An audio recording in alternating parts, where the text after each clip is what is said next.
जी नमस्कार, स्वागत आप सभी का धनमिंत्रा के यूट्यूब चैनल पर। मेरा नाम रोहित वैद्वान, आप हैशटैग बच्चा पार्टी। जब आप इस वीडियो के थंबनेल को देखेंगे तो आप सोचेंगे तो अभी तो कंफ्यूजन में था कि सीटेट पास ही दे पाएंगे, लेकिन मैं आपको बता दूं सीटेट और जो टेट पास लोग होंगे वो ही दे पाएंगे इस भर्ती परीक्षा को, जिसका नाम है रेलवे शिक्षक भर्ती।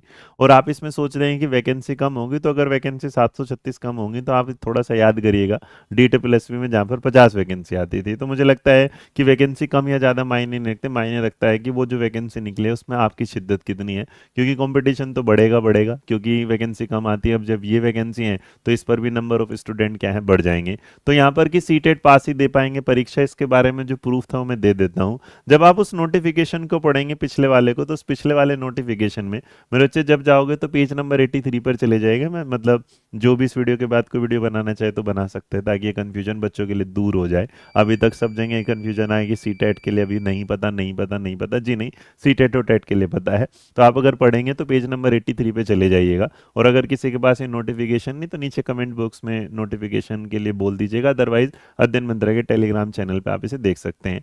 तो यहाँ पर जो होगा मेरे बच्चे, इसमें जो लिखा होगा pass in the teacher eligibility test TET of conducted by the appropriate government in accordance with the guidelines frame by the, क्या होगा, एनसीडी। तो नॉर्मली इसका मतलब जो सी टेट है वो भी, लेकिन अगर आप सोचेंगे कि सी टेट के अलावा जो टेट है ये क्या, तो टेट का एक जो कंसर्न है वो यहाँ पर है कि आपने अगर देखेंगे तो हो सकता है कि जब कंसर्न में आएंगे तो ये बैच बैच नहीं आ, तो जब आप नीचे की तरफ ये जो देख रहे हैं ना वेबसाइट, जैसे यहाँ पर आप अहमदाबाद का देखेंगे, चंडीगढ़ है, इसके बाद आपका मालदा है, फिर अजमेर है, चेन्नई, मुंबई, इस तरह।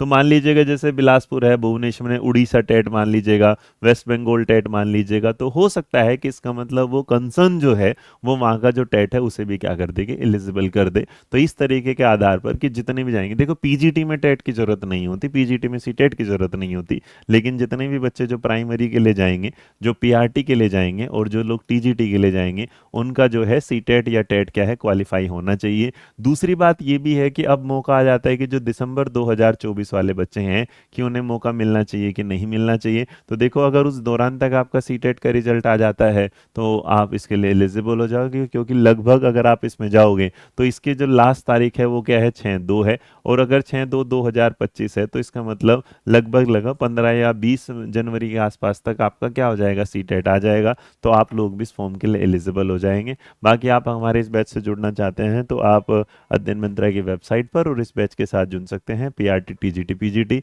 जहां पर अगर आप एक कोड लगाएंगे कौन सा, रेल, तो आपको एक एक्स्ट्रा डिस्काउंट मिल जाएगा। कितना, 500 रुपये का। इसके लिए आपको अध्ययन मंत्रा की ऐप डाउनलोड करनी है, वहां पे पहुंचेगा और सारा का सारा उसमें प्रोसेस आपके सामने आ जाएगा। मेरी तरफ से वीडियो इतना ही है, थैंक यू सो मच। आशा करता हूँ कि जो एक कन्फ्यूजन थी वो मैंने आपकी क्लियर कर दी होगी। तो सी टेट या टेट पास स्टूडेंट रेलवे शिक्षक भर्ती का फॉर्म भर पाएंगे। Thank you so much. जय हिंद, जय भारत, नमस्कार।